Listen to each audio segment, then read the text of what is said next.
Kirk D. Cousins, in primetime, all he does is win. He has now thrown 1 touchdown, 9 interceptions over the last 5 weeks. That's not good. It was a win, and in that division, you still have a chance at 7-7. Raheem Morris is the Falcons head coach. Here is the question and his answer about his quarterback play. Can you assess Kirk's play tonight and where you're at? I know you guys got the dub, but in terms of him as the starting quarterback moving forward. He's got to play better. And, obviously you got to go back, you got to be able to look at everything. But, he wants to play better. He's got to play better. We got to find a way to get him to play better. And obviously we'll get to work tomorrow, and that's a part of our process, right? You go, you look at the tape, you review with the people that needs to be reviewed with. We get all the coordinators in the room. We'll talk with everybody. And we got to play better at the quarterback position. Okay. That's a word salad that meant absolutely nothing. So the reporter asked the follow-up question. We're just going to play the question, and then we're going to play, what would you say? Or how would you answer this? So here's the question to Raheem Morris. Are you prepared to replace him with Michael Penix? Okay. Prepared to. Todd, I'll let you be Raheem Morris. What would you say? Now, look, guys, I think I already answered that.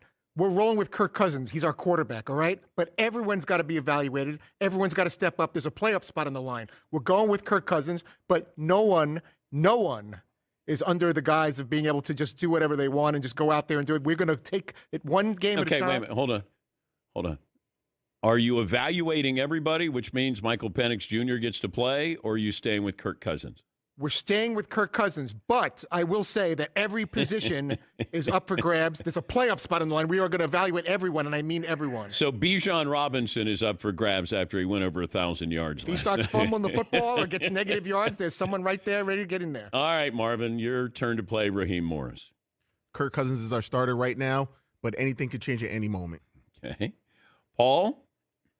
We're looking at all options to win football games. I would, and that's probably the best answer. The less you say, the better. But it's, we believe in Kirk, but we have to have all options on the table here. We're trying to win a division. We're not trying to make friends. My job is to win. Here is the question and the answer for Raheem Morris. Are you prepared to replace him with Michael Penix? We got everybody on our roster for a reason, right? We got so much to get better at, and those things will always be discussed. That's just the nature of the beast in football. It's just so heavily talked about it at the quarterback position because there's only one guy out there. So for us, man, our mentality is to find a way to win the next game. That's just the mentality that we're going to have. Coach, you didn't answer the question. in any way. No. He did a good job in avoiding it, but that's where you say, what would it take for you to go to Michael Penix Jr.? Yes, Todd? I've already answered that. We need to win football games, okay? We need to win football games. That's my answer. Now, he didn't say no or that he wouldn't consider Michael Penix Jr. This is what I was told yesterday. As I'm watching the game, and I'm kind of going back and forth with a source, and I said, what do you think Michael Penix Jr.'s development is if they're not even really considering him right now? And he said, this is what they make the mistake of Quinn Ewers at Texas and Arch Manning. Steve Sarkisian sees Quinn Ewers every day in practice in Arch Manning and knows Quinn Ewers gives him a better chance to win than Arch Manning right now. He said, the coach is there every day. They see this every day. Obviously, there's something there or not there with Michael Penix Jr. right now. Maybe, and he listens to the show, so he goes, maybe they sprinkle him in if a game is out of reach. Either they're up by a lot or they're down by a lot, then maybe you give him a little bit of a run. But you're in a tight divisional race here with Tampa Bay. And you can't afford any more slip-ups if you're going to try to win this division. I mean, this is incredible that the Vikings may not win their division and they'll be on the road for a playoff game where Atlanta or Tampa will win that division and they'll host a playoff game. Or Green Bay is going to have a better record. This has happened before where you have teams that, don't even get to 10 wins or maybe they get to 10 wins. You're going to have a couple of teams that may have 13 wins and they're not hosting playoff games. Yeah, Paulie. I was looking at the Cousins situation. He's completely under contract for a lot of money next year. Any chance the Falcons look at what Denver did and say we may have to eat 1 year, but we already have Michael Penix. The Broncos made a gutsy move.